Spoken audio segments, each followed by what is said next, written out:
Psalm 106 verses 13 to 15. They soon forgot his works and went their own way.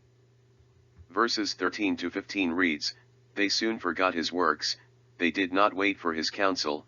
14 But lusted exceedingly in the wilderness, and tested God in the desert. 15 And he gave them their request but sent leanness into their soul.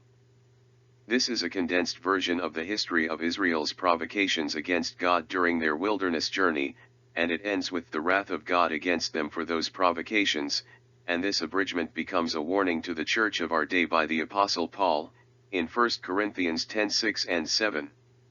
These things happened as a warning to us so that we would not crave evil things as they did, or worship idols as some of them did.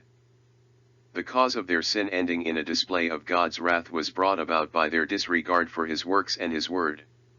They neglected what he had done for them and soon forgot his deliverance from the forces of Egypt, and God took notice of this.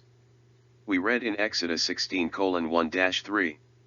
On the 15th day of the second month after they had left the land of Egypt, the entire Israelite community grumbled against Moses and Aaron in the wilderness.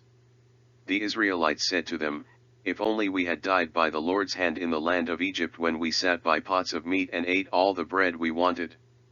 Instead, you brought us into this wilderness to make this whole assembly die of hunger.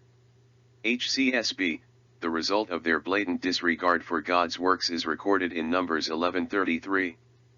But while they were gorging themselves on the meat while it was still in their mouths, the anger of the Lord blazed against the people, and he struck them with a severe plague. NLT. Of course, this would not be the last time that their memory lapses would bring judgment. We can read only a few chapters later in Exodus 32:8, How quickly they have turned away from the way I commanded them to live. They have melted down gold and made a calf, and they have bowed down and sacrificed to it. They are saying, These are your gods, O Israel, who brought you out of the land of Egypt. NLT. If you have been born anew, then you have been filled with God's Holy Spirit, given a new Christ-like nature and shown a godly way to live. When we return to our old ways and begin taking our eyes off Jesus, are we any different than these wandering Israelites, yearning for a belly full of the world's goodness?